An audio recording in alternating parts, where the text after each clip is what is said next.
En esta noche vamos a explicar qué significa ver a Dios.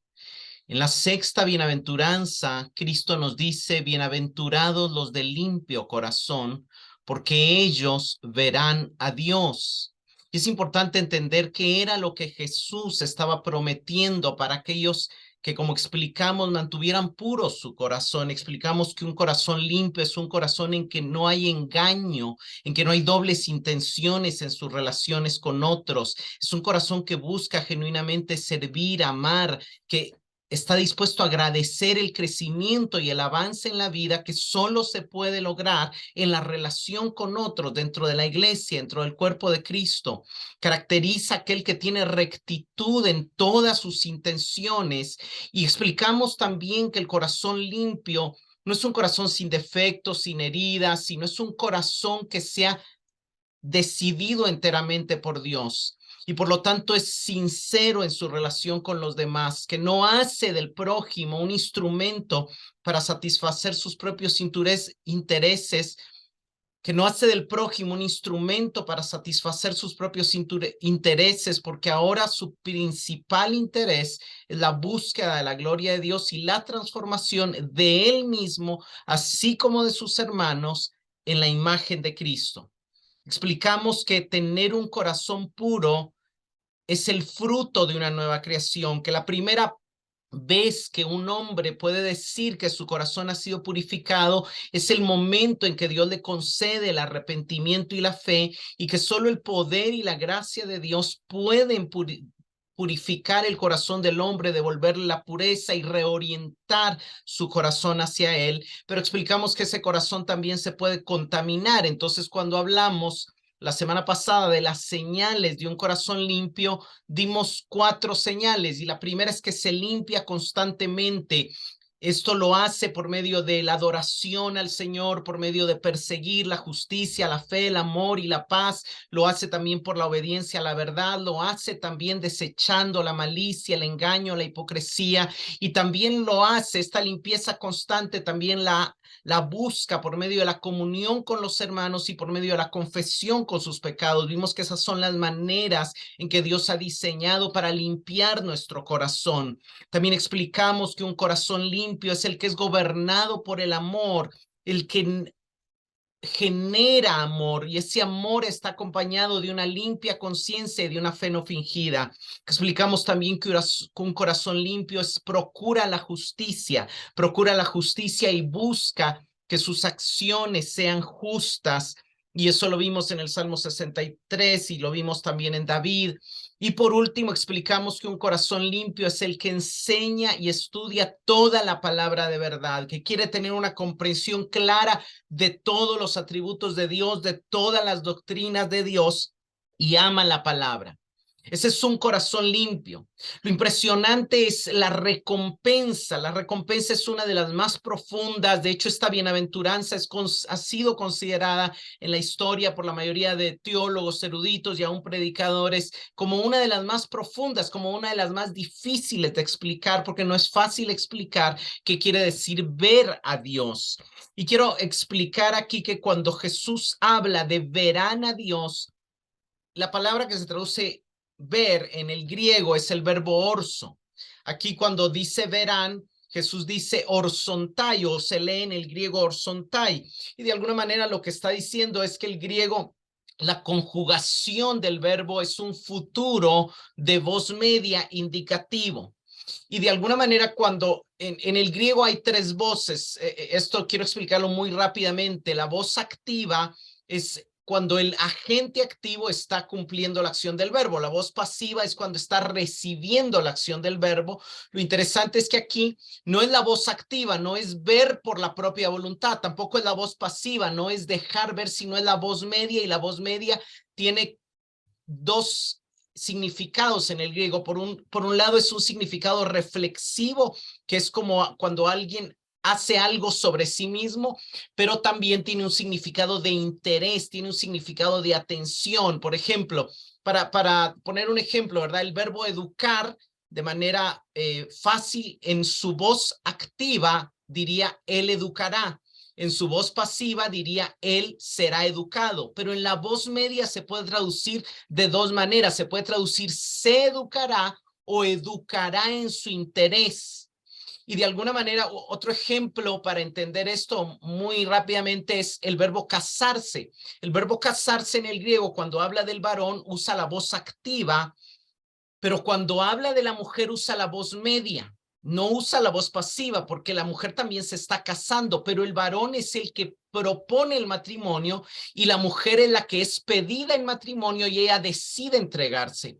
Entonces, la mujer en lo histórico de la sociedad, siempre ha sido solicitada en matrimonio. No es ella el agente activo, la primera que busca el matrimonio, sino que ella es solicitada en matrimonio. Entonces, por eso la voz es media. Entonces, aquí cuando Cristo dice, verán a Dios, lo que deberíamos de entender es verán activamente o percibirán atentamente, pero porque Dios se dejará ver por ellos. De alguna manera lo que Jesús está diciendo aquí es los puros de corazón experimentarán a Dios porque Dios se dejará percibir por ellos o verán a Dios porque Dios se mostrará a ellos. Eso es lo que significa. Hay otro pasaje que podría ser una contradicción y que por eso estoy explicando brevemente estos conceptos griegos. En Juan 1:18 dice, nadie ha visto jamás a Dios, el unigénito Hijo de Dios que está en el seno del Padre le ha dado a conocer. Ahora, cuando Juan escribe aquí, nadie ha visto, él usa la voz, el tiempo perfecto y la voz activa. Y lo que está diciendo es, nadie ha visto completamente por su propia voluntad jamás a Dios. Pero eso no quiere decir o eso no niega que el Hijo de Dios le ha mostrado a Dios parcialmente a algunos. Digamos, lo que está diciendo la Biblia es que nadie por su propia voluntad ha visto completa y totalmente a Dios, pero no está negando que Dios haya decidido mostrarse a algunos y les haya permitido verle parcialmente. Y eso es lo que Jesús está diciendo. A los puros de corazón, Dios decide mostrárseles y les permite verle de manera parcial. Otro pasaje es Primera de Pedro 1:8. Primera de Pedro 1:8 dice, Pedro hablando a la iglesia en una segunda generación de cristianos le dice, a quien ustedes aman, refiriéndose a Jesucristo sin haberle visto. Y ahí la voz es el aoristo y es activo, y lo que está diciendo es sin haberle conocido personalmente, porque no estuvieron con él, en quien creyendo, aunque ahora no lo veáis. Y ahí la voz es presente del verbo activo, entonces está diciendo que ustedes no lo vean con los ojos físicos continuamente por su propia voluntad, se alegran con gozo inefable y glorioso. Digamos, no hay una contradicción en la Biblia. Lo que la Biblia establece es que nadie puede ver completamente a Dios por su propia voluntad y que nadie lo puede ver con los ojos físicos. Sin embargo, la Biblia sí dice que el puro de corazón podrá ver a Dios con sus ojos espirituales parcialmente, no totalmente, porque Dios decidirá mostrársele. Algo que necesitamos entender es que una de las cosas que la Biblia nos enseña es que el incrédulo está ciego y el creyente puede ver. Quiero que vayamos aquí a Mateo 23:26. Fariseo ciego, limpia primero lo de dentro del vaso y del plato, para que también lo de afuera se haga limpio.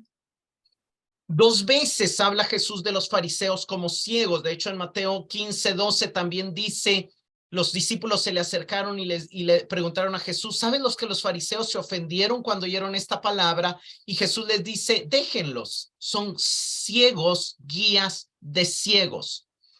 Entonces, y si el ciego guiara al ciego, ambos caerán en el hoyo. Número uno, los fariseos no eran creyentes y número dos, no tenían su corazón puro. Entonces, no podían percibir lo que Jesús hablaba. Como vimos, estaban llenos de robo y de inmundicia. Dios no se iba a mostrar a ellos. Vayamos a 2 Corintios 4:4.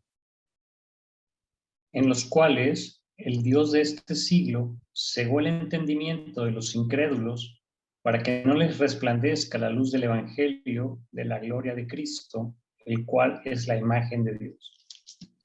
El evangelio es la luz, pero el entendimiento de los incrédulos está cegado. No, esa luz de evangelio no entra. Entonces no pueden percibir a Cristo, no pueden percibir la gloria de Dios, no pueden percibir la naturaleza de Dios. Saben de Dios, oyen de Dios, pero no pueden conciliar cómo Él es totalmente justo y totalmente amoroso. No pueden conciliar cómo Él permite el mal y sin embargo es totalmente bueno. No pueden conciliar muchas cosas. ¿Por qué? Porque su entendimiento está cegado. La Biblia también nos habla de la conversión como la apertura de ojos. Quiero que vayamos aquí a Hechos 26:18. Para que abra sus ojos, para que se convierta de la luz a las tinieblas y de la potestad de Satanás a Dios, para que reciban por la fe que es en mí perdón de pecados y herencia entre los santificados. Cuando Dios se aparece a Pablo, cuando Jesús se aparece a Pablo, le dice, te me he aparecido a ti para ponerte por ministro y testigo de lo que has visto y de lo que me apareceré a ti. Y te voy a enviar a los gentiles para que abra sus ojos. Ellos tienen los ojos cerrados y tú vas a ir a abrirles los ojos por medio del evangelio y en esa apertura de ojos se van a convertir de las tinieblas a la luz, de Satanás a Dios y recibirán por la fe en mí perdón de pecados y herencia entre los santificados. Vayamos a 2 Corintios 4:6. Porque Dios, que mandó que de las tinieblas resplandeciese la luz, es el que resplandeció en nuestros corazones para iluminación del conocimiento de la gloria de Dios en la faz de Jesucristo. Vemos que Dios, así como hizo la luz el primer día, hizo la luz cuando nos convertimos. Mandó que en medio de nuestra oscuridad y de nuestra tiniebla, la luz de la gloria de Dios, del evangelio de Jesucristo, entrara en nosotros y en el momento en que pudimos abrir los ojos, vimos nuestra perdición, pero también vimos a Cristo ofreciéndonos salvación y corrimos a sus brazos y decidimos poner nuestra fe en Él. Hermanos, la diferencia entre un no creyente y un creyente es la misma diferencia entre un ciego y entre alguien que puede ver.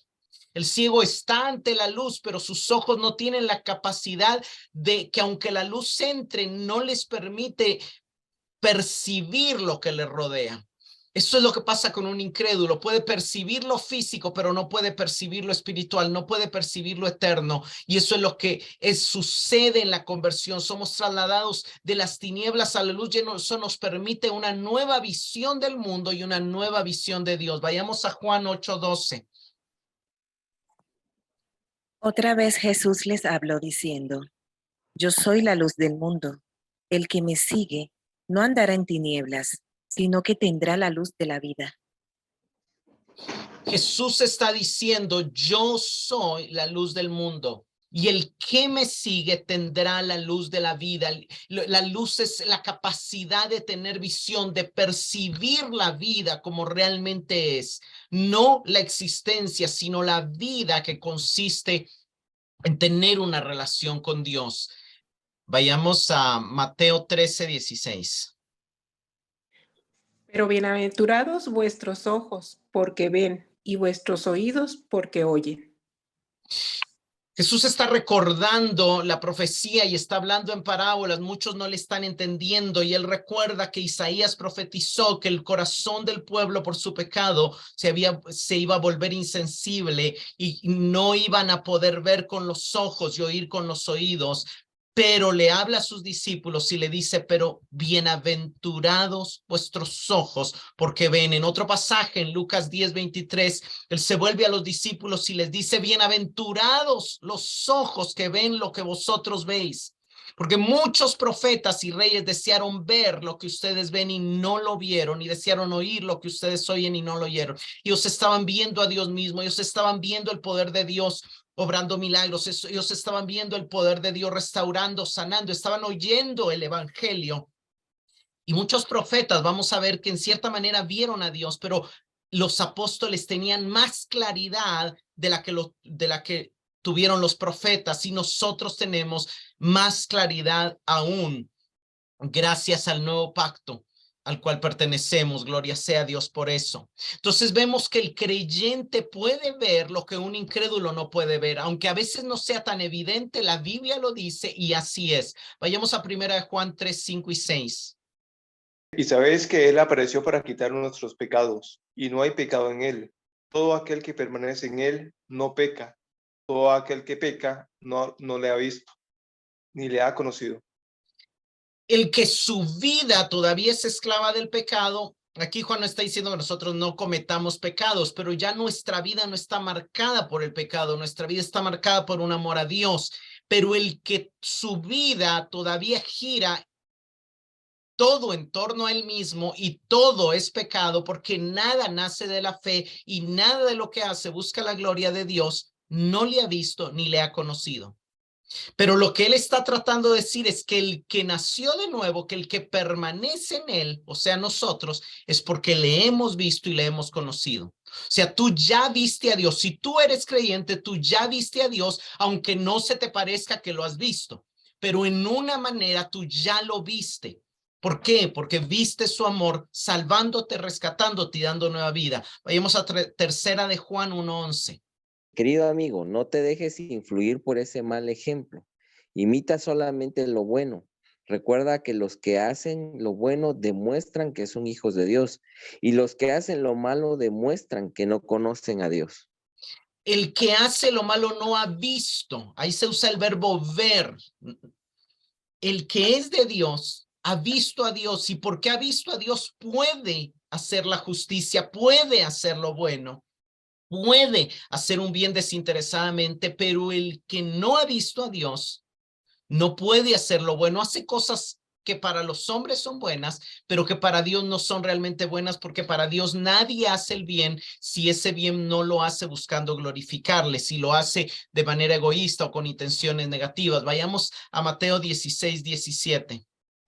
Entonces respondiendo Jesús les dijo, bienaventurado eres, Simón, hijo de Jonás, porque no te lo reveló carne ni sangre, sino el Padre que está en los cielos. No te lo reveló. Lo que está diciendo es, el Padre te permitió ver revelaciones, quitar un velo, revelaciones, correr una cortina, revelaciones, dejar ver algo que antes estaba oculto. Lo que le está diciendo Jesús a Pedro es, hay una verdad, la verdad de que yo soy el Cristo no se le ha permitido ver a muchos, pero a ti el Padre te permitió ver, te abrió los ojos, viste lo que otros no han visto. Vayamos a Romanos 15, 21. He seguido el plan que menciona las Escrituras donde dice, los que nunca se enteraron de él verán, y los que nunca oyeron de él entenderán. Aquellos que no les había sido anunciado, que no se enteraron de él, verán. Había una profecía y eso es lo que Pablo está viendo. Ahora, ¿qué fue lo que vieron? Si nosotros vamos al contexto en Romanos 15, 8 y 9, lo que ellos vieron dice que Cristo vino para demostrar a los judíos que Dios es fiel a las promesas y para los gentiles mostrarles que Dios ha tenido misericordia para con ellos. ¿Qué vieron? La fidelidad y la misericordia de Dios. Eso es lo que vieron. Estamos en el tema, los de limpio corazón verán a Dios. ¿Es posible ver a Dios? Aquí explicamos esto nada más. Nadie ha visto completamente por él mismo, por su propia voluntad, amar a Dios, pero a los de puro corazón, Dios se dejará percibir por ellos. Aquí explicamos que el incrédulo está ciego, su entendimiento está cegado, está en tinieblas, el creyente es vidente, ve la gloria de Dios en Cristo, tiene la luz de la vida. ¿Qué es lo que ven? A Dios, su amor, su fidelidad, su misericordia. Esto lo vimos en Romanos 15. Ahora veamos rápidamente, voy a ir muy rápido aquí, toda la gente que de alguna manera, en cierta forma, pudo ver a Dios en el Antiguo Testamento. ¿Por qué? Porque Dios decidió mostrarse a ellos, porque Dios decidió aparecérseles. Vemos que en Génesis 12:7 apareció Jehová a Abraham. Abraham, ¿por qué Dios se le apareció? Pues porque Dios tiene misericordia, el que decide tener misericordia, pero él vio. Abraham no era un hombre perfecto, de hecho, su corazón no era tan puro, él mintió acerca de su hermana, pero había algo en el corazón de Abraham, que cuando Dios sabía que al manifestarse se iba a decidir por él, que obviamente aquí hay un tema de elección de Dios, Dios decidió aparecer a Abraham. Esto aparece 3 veces en la Biblia, en Génesis 12:7, en Génesis 17:1 y en Génesis 18:1. 3 veces Dios decide aparecer a Abraham. Y cada vez lo interesante es la respuesta de Abraham aquí, también en el 17 y el 18, hay una respuesta de servicio. Edificó ahí un altar a Jehová que se le había aparecido. Luego alguien más a quien Dios se le apareció fue a Jacob. Jacob dice, he visto a Dios cara a cara y ha sido librada mi alma. Dios decidió aparecerse a Jacob. Más adelante vemos a Moisés y se le apareció el ángel de Jehová, que aquí es un término para referirse al Mesías, en una llama de fuego en medio de una zarza. ¿Qué tenía Moisés? Moisés aquí, antes de esto, él se decidió por su pueblo. Él decidió rechazar ser hijo de la hija del faraón, decidió renunciar a su herencia egipcia y decidió abrazar al Dios de su madre, al Dios de sus padres. De alguna manera su corazón se había decidido por Dios y 40 años después de que él abandonó Egipto, Dios se le apareció, pudo ver a Dios. Vamos a hablar también de Moisés más adelante porque es una figura interesante, pero no solamente Moisés vio a Dios en la zarza ardiente, sino que cuando se confirmó el primer pacto, hubo 74 personas que vieron a Dios en su gloria, vieron la gloria de Dios. Dice que Moisés, Aarón, Nadab y Abiú subieron al monte después de que se había confirmado el primer pacto y se había derramado sangre sobre las tablas de piedra, sobre el altar y sobre el pueblo. Y el verso 10, vea lo que dice de Éxodo 24, y vieron al Dios de Israel. Y había sentado debajo de sus pies como un embaldosado de zafiro, semejante al cielo cuando está sereno. Mas no extendió Dios su mano sobre los príncipes de los hijos de Israel, y repite la palabra, y vieron a Dios. Eso es impresionante. Obviamente no vieron a Dios completamente, pero vieron algo del cielo, vieron un zafiro, vieron la gloria de Dios, vieron como que la parte de abajo del trono. Es difícil explicar lo que vieron porque lo que lo menciona como zafiro. Alguien que vio algo muy similar fue Ezequiel. Ezequiel dice que el primero, a Ezequiel se le abrieron los cielos en el capítulo 1. Ezequiel, un profeta llevado cautivo a Babilonia, con un corazón también decidido por Dios, empezó a ver los querubines, los serafines, las ruedas, los ángeles, pero dice que mientras los querubines estaban parados con sus alas reflejadas, se produjo un estruendo por encima de la bóveda que estaba sobre sus cabezas. O sea, había una bóveda de zafiro azul, y dice que esa bóveda había algo semejante a un trono de zafiro. Él vio el trono azul y sobre lo que parecía un trono, una figura de aspecto humano, no con claridad, un aspecto, algo semejante a humano. De lo que parecía ser su cintura para arriba, había algo que brillaba como el metal bruñido, o algunas otras versiones como un color ámbar refulgente rodeado de fuego, y de su cintura para abajo algo semejante al fuego y un resplandor a su alrededor. O sea, él ve un trono azul y ve una imagen de color semejante al bronce bruñido arriba, brillante como el oro, y semejante al fuego por la parte de abajo. El resplandor, y vean cómo lo explica, para nosotros está hasta difícil imaginarnos esto. El resplandor era semejante al del arco iris cuando aparecen las nubes en un día de lluvia. Tal era el aspecto de la gloria del Señor. ¿Y cuál fue su respuesta? Ante esta visión, caí rostro en tierra. Casi todas las respuestas es adorar a Dios, es postrarse ante Él, es reconocerle. Moisés vio a Dios en la zarza, vio a Dios en el monte junto con Nadab, Abiú, Aarón y los 70 ancianos, pero él sabe de que no ha visto todo. Y entonces en el capítulo 33 de Éxodo le dice, Señor, muéstrame tu gloria. Esta versión lo traduce, déjame verte en todo tu esplendor. Y entonces el Señor le dice, voy a darte pruebas de mi bondad y te daré a conocer mi nombre. Pero debo aclararte que no podrás ver mi rostro porque nadie puede verme vivir con vida. O sea, Dios le dice a Moisés, nadie puede verme en todo mi esplendor, pero te voy a mostrar más. ¿Quieres conocer más de mí? Te voy a mostrar más. Entonces ya me viste en la zarza, ya me viste en el cielo, ese trono de zafiro, pero te voy a mostrar un poco más. Y lo que te puedo mostrar es mi nombre. ¿Cuál fue? Y al siguiente día la Biblia nos dice que Dios puso a Moisés en la peña, lo cubrió y pasó delante de él sin que Moisés lo pudiera ver, pero él declaró su carácter, declaró que él era Jehová, Dios grande y temible, lento para la ira, grande en misericordia, que se deleita en tener compasión y en perdonar, pero que no tendrá por inocente al culpable.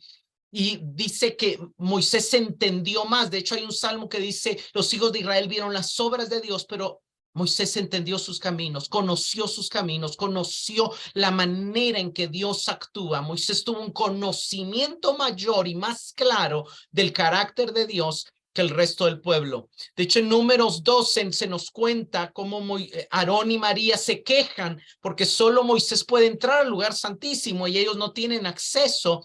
Y entonces ellos dicen, pero si nosotros también hemos oído a Dios, hemos profetizado, hemos estado, hemos alabado, hemos dirigido al pueblo. Y Dios se les aparece y les dice, escuchen lo que les voy a decir. Si hubiera profetas entre ustedes, yo el Señor me revelaría a ellos en visiones, les hablaría en sueños, pero no con mi siervo Moisés. De toda mi casa, él es en quien confío. El original dice, él es fiel, y eso lo vimos en hebreo, como Moisés fue fiel en toda la casa de Dios, pero Jesús es más fiel y más grande que Moisés.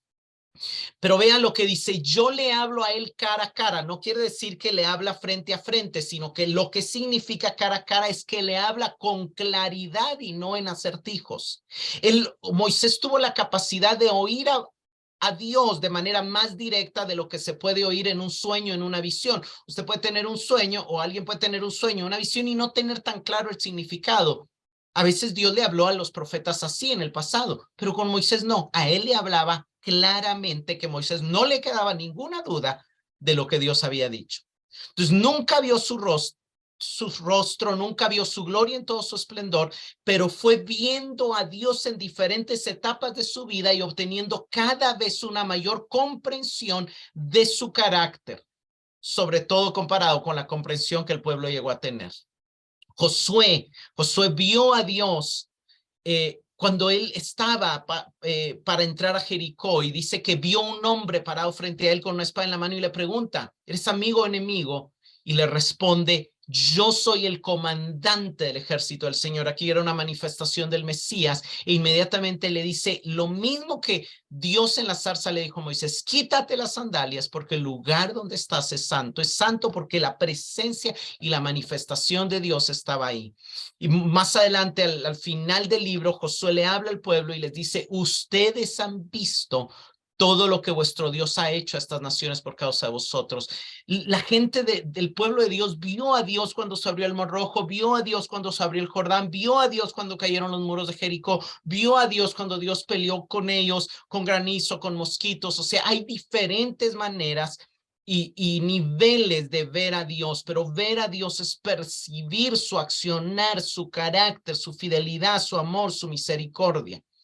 También vemos en el Salmo, ¿quién subirá al monte del Señor y quién podrá estar frente a él? ¿Quién podrá percibirle? ¿Quién podrá sentir su presencia?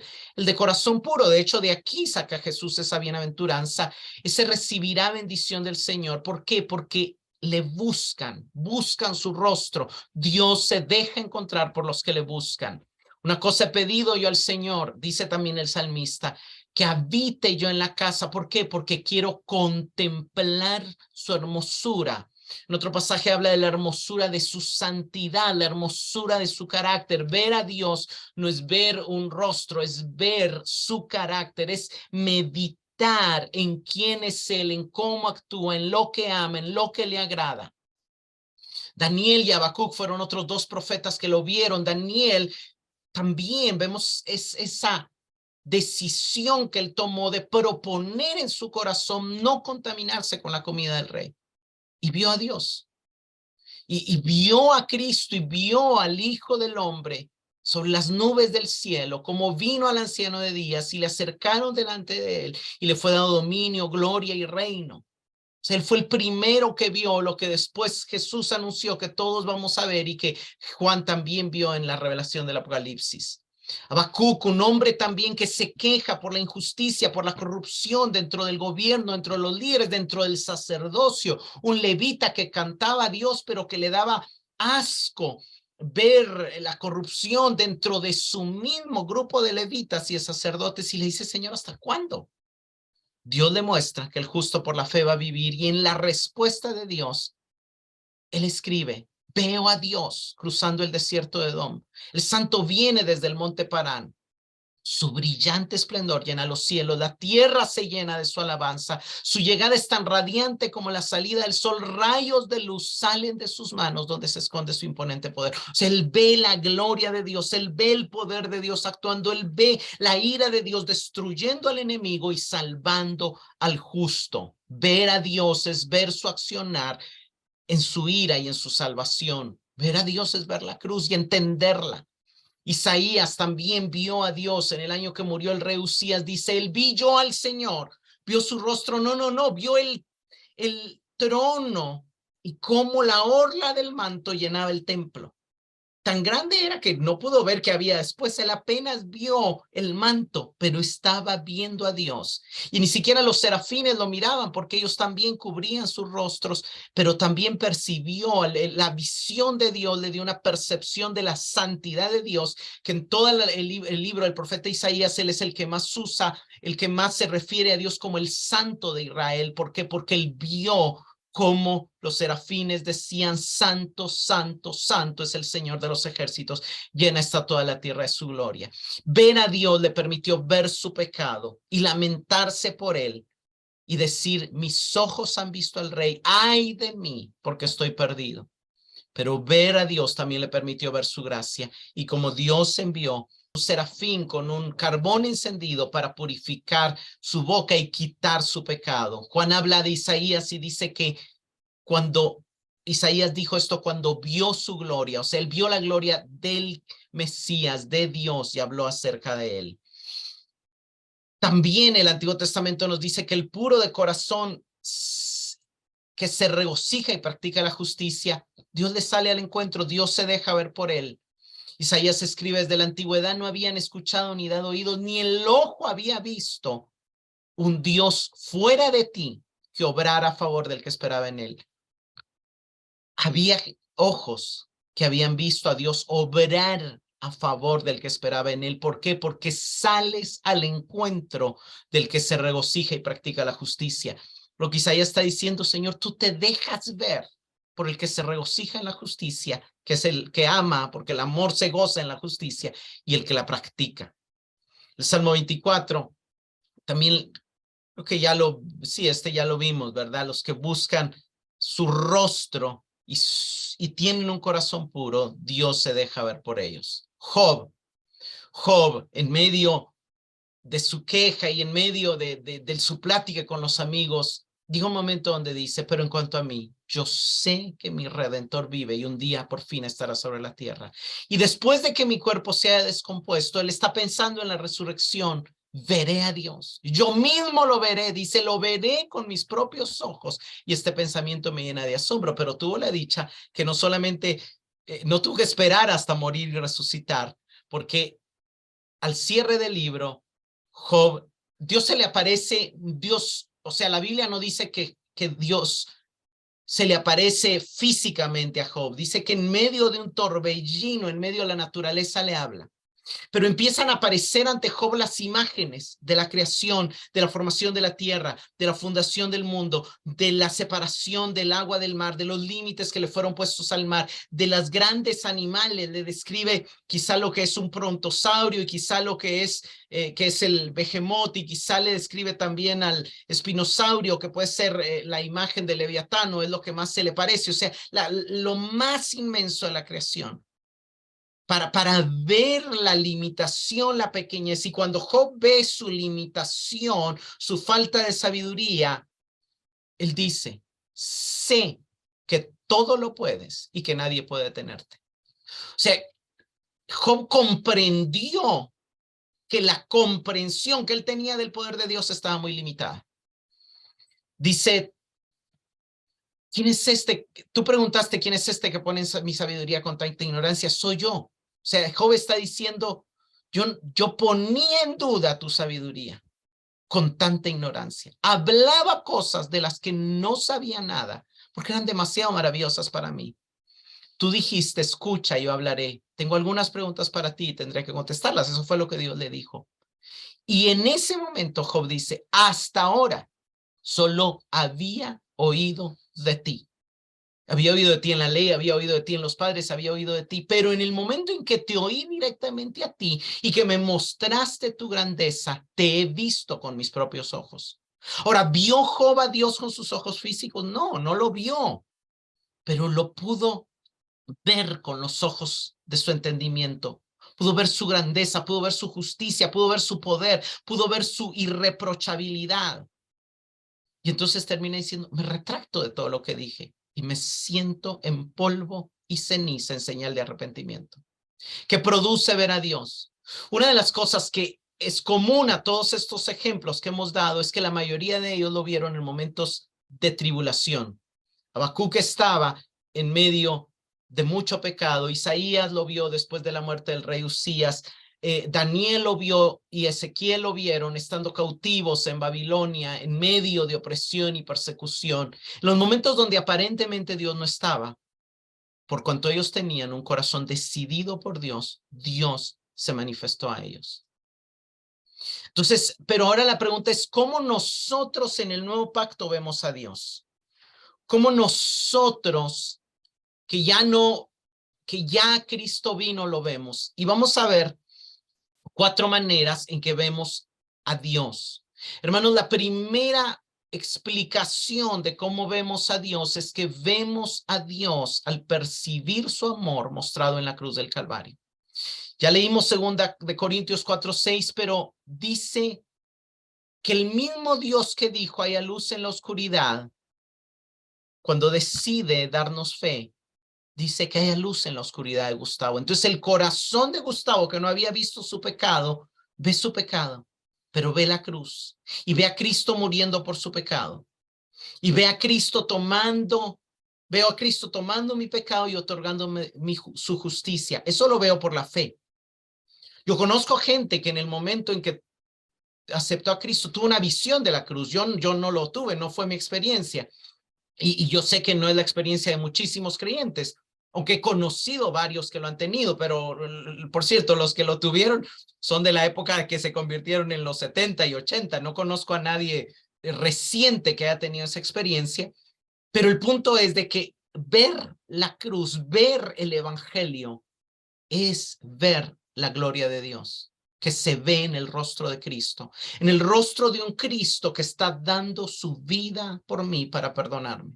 Hermanos, si tú has experimentado el perdón de tus pecados, sabiendo que es posible por el sacrificio de Cristo en la cruz, has visto a Dios. Si has sentido su perdón, has visto a Dios, has visto su amor siendo extendido hacia ti. Juan 1:14 dice, y el verbo se hizo carne y habitó entre nosotros y vimos su gloria. Vimos su gloria. Algunos dicen, aquí solo está hablando de la transfiguración. No, yo no creo que se refiera solo a la transfiguración. Porque la transfiguración solo la vieron Pedro, Juan y Jacobo. Y aunque por supuesto Juan es el que escribe este evangelio, él dice, habitó entre nosotros, no habitó solo entre ellos 3, habitó entre un montón de gente. Y de alguna manera él se está refiriendo a los creyentes, él está escribiendo a los creyentes. Y aquí el nosotros al menos incluye a los 120. Al menos incluye a los 120 que fueron bautizados el día de Pentecostés y que habían visto a Cristo resucitado. Pero es posible que nos incluya también a nosotros y esté diciendo, vimos su gloria. Al entender su evangelio, al comprender que era el Mesías, al comprender que él era Dios, al comprender que él se hizo hombre, se hizo semejante a nosotros, se hizo carne para salvarnos. Eso es ver su gloria. Eso es ver su gloria. Gloria como la del unigénito del Padre, lleno de gracia y de verdad. Cuando entendemos su gracia, cuando entendemos que Él es el camino, la verdad y la vida, hemos visto a Dios. Esa es la primera manera en la que vemos a Dios en el nuevo pacto. Pero también vemos a Dios cuando estábamos en tinieblas, pensábamos que todo lo que tenía sentido y que toda esta vida se trataba de esta vida.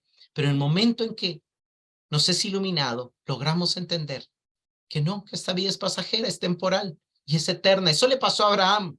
Dejó de buscar una ciudad terrenal, a Isaac y a Jacob, y dice que caminaron buscando la ciudad que tiene fundamento, la eterna, la Jerusalén celestial, cuyo arquitecto y constructor es Dios. Pablo dice en 2 Corintios 4, 17 y 18, porque nuestra momentánea y leve tribulación produce en nosotros un eterno peso de gloria más que incomparable, no fijando nosotros la vista en las cosas que se ven, sino en las que no se ven, que está diciendo él, tenemos nuestra mirada, estamos viendo lo que no se ve. ¿Cómo así, Pablo? Dices que no se ve y que lo estás viendo. Dices que es algo que no puedes ver, pero dices que tienes la vista fijada en él. Sí, eso es lo que estoy diciendo. Porque no son cosas físicas. Las cosas que se ven físicas son temporales, pero las que no se ven son eternas. Hermano, ver a Dios es cuando se nos abre el entendimiento y nos damos cuenta que hay más que lo temporal, que hay más que este mundo, que hay más que esta vida, que hay más que el dinero, que hay más que lo pasajero, que hay un cielo, que hay una eternidad de gloria. Hay creyentes que creen en el cielo, pero dudan. Hay creyentes que creen, que medio creen en el infierno, pero lo dudan, porque si realmente lo creyeran, no quisieran ir ahí. Y a algunos les da lo mismo pensar que van a ir ahí. Pero cuando realmente Dios trae luz a nuestra vida, sabemos, tenemos la certeza que eso es real. Pablo dice en Romanos 8:18, considero que nada se comparan los sufrimientos actuales del tiempo presente con la gloria que habrá de revelarse en nosotros. O sea, él está consciente que en el tiempo presente puede haber aflicción, tribulación y todo, pero que viene una eternidad de gloria para los que creen en Dios.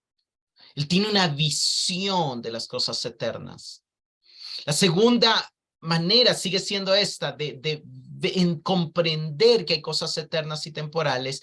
Dice Hechos 7, 55 y 56, que Esteban, lleno del Espíritu Santo, fijando los ojos en el cielo, vio la gloria de Dios y a Jesús de pie a la diestra de Dios. Él vio que el apedreamiento, que lo terrenal, que la vida que le estaban quitando no se iba a terminar.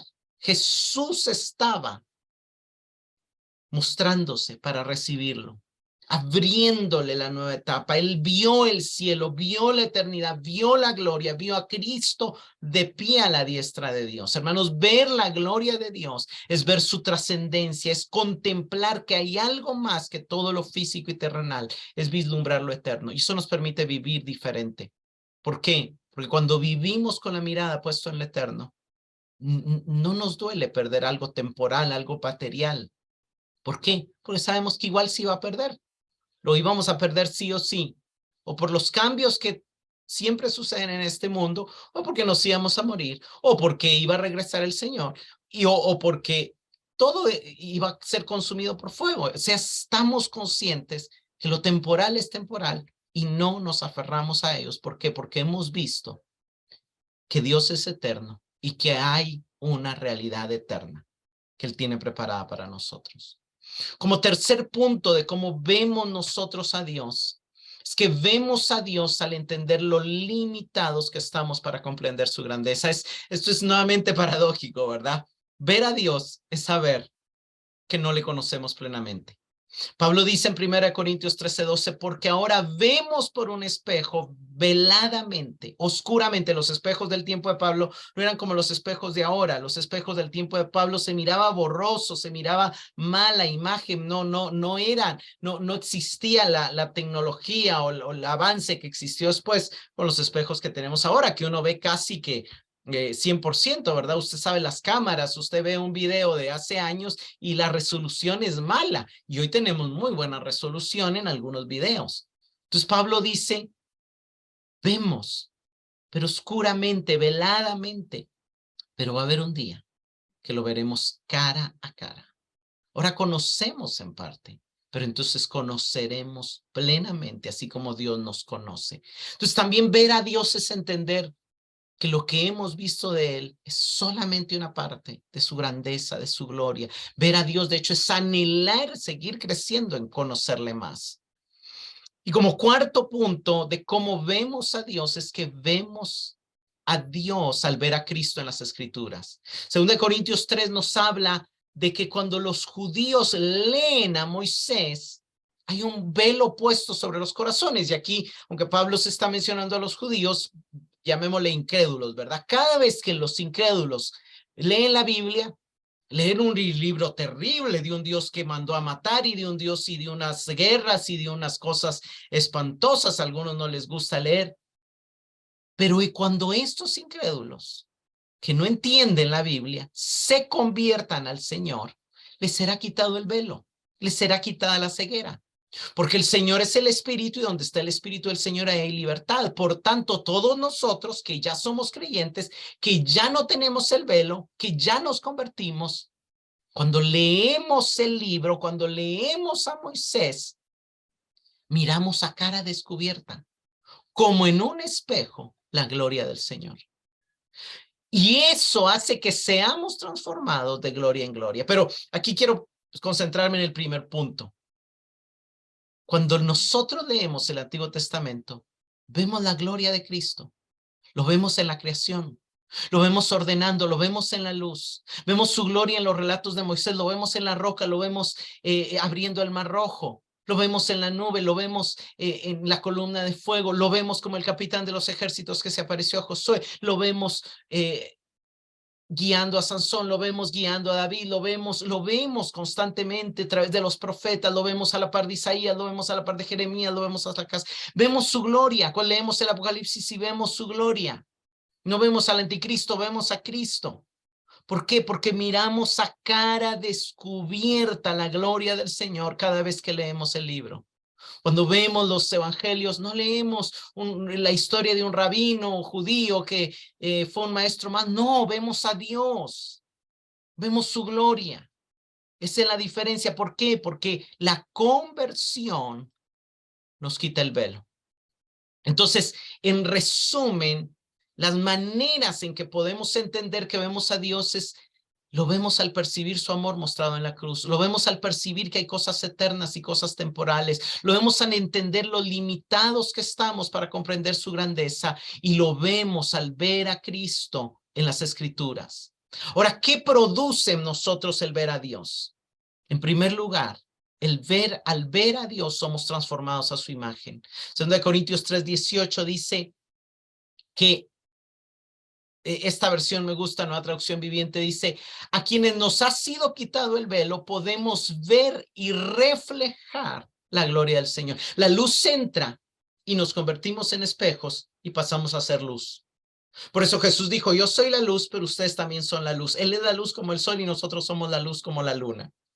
Y el Señor, quien es el Espíritu, nos hace más y más parecidos a medida que somos transformados por su gloriosa imagen. ¿Quieres ser transformado? Hermanos, la transformación no viene porque alguien te ponga las manos en la cabeza, la transformación no viene porque llore, la transformación no viene porque X o Y, la transformación viene cuando ves la gloria del Señor al leer el libro. Recuerda que aquí el contexto es al leer el libro. Al leer a Moisés, algunos no ven nada porque tienen un velo, pero nosotros que ya no tenemos un velo, al leer la palabra, vemos y reflejamos la gloria del Señor y eso nos hace más y más parecidos a Él, porque somos transformados por el Espíritu y por la palabra a su propia imagen. Entonces, al verlo a Él, nos vemos a nosotros en Él y eso nos transforma. Pero al ver a Dios, también dice la Biblia, que tenemos comunión con Él y entre nosotros. Vea lo que dice 1 Juan 1, lo que era desde el principio, lo que hemos oído, lo que hemos visto con nuestros ojos, lo que hemos contemplado y palparon nuestras manos tocante al verbo de vida, porque la vida fue manifestada y la hemos visto. Y testificamos y nos anunciamos. Lo que hemos visto y oído, esto os anunciamos, para que tengáis comunión con nosotros. Y nuestra comunión verdaderamente es con el Padre y con su Hijo Jesucristo. Algunos decimos, bueno, Juan tuvo la dicha de tocar a Cristo, nosotros ya no podemos tocar a Cristo. Pero él dice que cuando tenemos comunión con la iglesia, nuestra comunión es con su Hijo Jesucristo. Tú ya no puedes tocar al Jesús que vivió en la tierra hace 2000 años, pero sí puedes tocar, abrazar a tu hermano, en quien también Cristo habita. Y tu comunión con tu hermano, nuestra comunión entre nosotros, también es nuestra comunión con Dios. El objetivo de ver a Dios no es describirlo, es tener comunión con Él y manifestarlo a otros. Por eso el verso anterior decía, vemos la luz y reflejamos, vemos su gloria y la reflejamos. Hermanos, vemos a Cristo cuando aquellos en quienes Cristo ha puesto una medida del don de Dios lo expresan. Vemos a Cristo cuando alguien camina en el Espíritu, cuando alguien da fruto, y otros pueden ver a Cristo en nosotros cuando Cristo vive en nosotros. Eso lo vamos a corroborar. Al ver a Dios nos purificamos porque anhelamos verle más claramente. Vemos que todo el que tiene esta esperanza en Cristo se purifica a sí mismo. Entonces, ver a Dios nos produce el anhelo de purificarnos más, buscar la paz con todo y la santidad sin la cual nadie verá al Señor. Aquí no está hablando de verle en su segunda venida, por supuesto que lo incluye, pero también la paz actual y la santidad, la comunión con los hermanos y la pureza son necesarias para ver al Señor, para percibir su presencia, para percibir sus señales. Entonces, ¿qué produce en nosotros el ver a Dios? Nos transforma. Nos lleva a tener comunión con Él y entre nosotros y nos hace ir creciendo en pureza. Entonces vemos el proceso empieza cuando Dios purifica nuestro corazón. Eso lo hace por medio del arrepentimiento y de la fe, como lo vimos la semana pasada. Ese corazón puro nos permite ver a Dios. Lo primero solo vemos su amor, primero lo que vemos es la cruz. Pero luego el ver a Dios nos vuelve a mostrar nuestro pecado, nos vuelve a mostrar nuestra naturaleza pecaminosa y eso nos lleva a purificar más nuestro corazón. Y eso nos lleva a verle más claramente a Dios, como Moisés, que lo vio cada vez con mayor claridad. Eso es lo que el Señor quiere. Como Juan, como Pedro, como Pablo, que lo fueron viendo cada vez más claramente. Ahora, si somos creyentes, hermanos, es porque hemos visto a Dios, porque el que le ha visto nació de Dios, nos dice primera de Juan. Pero ¿qué pasa si dejo de ver a Dios? A veces mis ojos se nublan, a veces me contamino de pecado. De hecho, Pedro dice, el que no tiene estas cosas y las cosas a las que se refiere son la fe, la virtud, el conocimiento, el dominio propio, la paciencia, la piedad, el afecto fraternal, cosas en las que él dice que debemos de tener una disciplina constante de buscarlas, de no nunca estar ociosas ni sin frutos, sino que constantemente debemos de estar buscándole conocer más, pero el que se olvida de congregarse, de leer la palabra, de orar, de tener comunión con otros, se enceguece, su vista se nubla, es ciego, dice. Y se olvidó de la purificación de sus antiguos pecados. Hermanos, qué triste es cuando olvidamos nuestra identidad en Dios, cuando olvidamos nuestra justificación, cuando olvidamos nuestra posición en Cristo y cuando olvidamos la necesidad de purificarnos constantemente. Y le puede pasar a cualquiera. Y le pasó a la iglesia de la Odisea. Decían, soy rico, me he enriquecido, no tengo necesidad de nada. Y Dios les dice, eres ciego. Desventurado, miserable, pobre, ciego y desnudo. Pero hay una buena noticia. Podemos comprar oro refinado en fuego. Podemos arrepentirnos. ¿Cuál es el consejo? Arrepiéntete. Y ese arrepentimiento trae que volvamos a tener vestiduras blancas, pureza, santidad. Y que podamos ungir nuestros ojos con el colirio de la fe, del arrepentimiento, de la palabra, para que volvamos a ver. Dios quiere restaurar tu vista si has dejado de verle. Hermanos, algo maravilloso es que Dios anhela que le veamos. Cuando Jesús se presentó a Natanael, él se le manifestó y le dice, te vi debajo de la higuera. Natanael le dice, tú eres el Hijo de Dios, tú eres el Rey de Israel, y se postra ante él. Y Jesús le dice, porque te dije que te vi debajo de la higuera, ¿crees? Te digo algo. cosas mayores que estas verás. Qué lindo ver que Él es el Salvador del mundo, pero Él quiere mostrarnos cosas mayores de Él, de su plan. Y le dijo, de cierto os digo que de aquí en adelante veréis el cielo abierto y los ángeles de Dios que suben y descienden sobre el Hijo del Hombre. ¿Vieron ellos el cielo abierto? Quizá no, pero sí lo percibieron cada vez que el poder de Dios se manifestó, sanando, predicando, liberando, restaurando. ¿Cómo vemos a Dios? Cuando nuestra vida y la vida de otros a nuestro alrededor es transformada. Ahí tenemos que entender que el cielo está abierto y que Dios está enviando ángeles, subir y bajar, obrando. Yo me gozo cuando me topo un nuevo creyente y veo que una nueva vida ha sido transformada. Me pasó hace poco y fue de mucha bendición. Juan 16:16, Jesús les dice a los discípulos, un poco y no me veréis, y de nuevo un poco y me veréis. Me apareceré nuevamente a ustedes, porque voy al Padre. Cuando Jesús se topó con Pablo, le dice, me he aparecido a ti ahorita en Damasco para ponerte por ministro y testigo de las cosas que has visto. Has visto que yo soy Jesús, el Mesías. No soy el creador de una secta. Soy el verdadero Mesías. Tienes que dar testimonio de esta verdad, pero también me seguiré apareciendo a ti y también darás testimonio de más cosas, de aquellas cosas en las que me apareceré a ti. No era una sola vez que Jesús quería mostrarse a Pablo, eran más veces. Hermanos, ¿cómo vio Pablo al Señor? Pablo vio al Señor por primera vez en el rostro de los cristianos perseguidos. Viene Jesús y le pregunta, ¿por qué me persigues? Él vio a Esteban, él vio a aquel, a fulano, aquí, allá, a los que él estaba persiguiendo. Y el Señor le dice, yo soy ellos. Él vio al Señor en sueños, en forma de un varón macedonio. Él vio al Señor en él mismo cuando él vio la transformación de su alma y dijo, yo no soy, no vivo yo, vive Cristo en mí. Pero él también aprendió a ver al Señor en cada creyente que ministró. Por eso dijo, a nadie conozco según la carne. Por eso dijo, somos miembros de su cuerpo. Por eso dijo, la iglesia es su cuerpo, es el medio por el cual él habla y actúa para llenarlo todo en todo. Hermano, tenemos que preguntarnos qué tanto anhelamos verle. Pero segundo, ¿en dónde esperamos verle? ¿Sabe que yo oigo gente que dice, vi al Señor porque no llegó el accidente y porque hubo sanidad y porque hubo, pero nunca o pocas veces he oído decir, vi al Señor en la hermana fulana, vi al Señor en el hermano fulano, vi al Señor. Y sabe que Pablo donde más miraba al Señor era en los demás creyentes y a veces es donde nosotros menos miramos al Señor. Porque nos enfocamos en la parte carnal pecaminosa y no nos enfocamos en la medida de Cristo que hay en el otro hermano. Dios quiere mostrarse a ti y de hecho se ha mostrado y de hecho se va a seguir mostrando.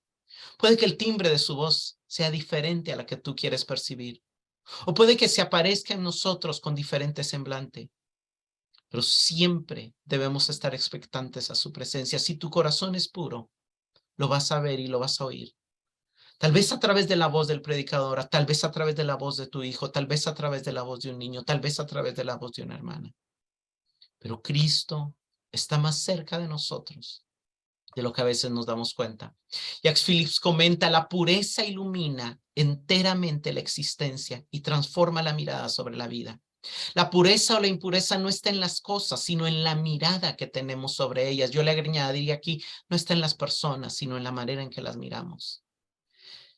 La pureza va acompañada de una bella promesa, ver a Dios. No solo verle un día en el paraíso mediante una visión que nos colmará de felicidad, sino desde ahora conocer a Dios en verdad y reconocer que también la acción de Dios en nuestra vida. No hay nada más grande que conocer a Dios. Esta es la vida eterna, que te conozcan a ti, el único Dios verdadero, y a Jesucristo a quien has enviado.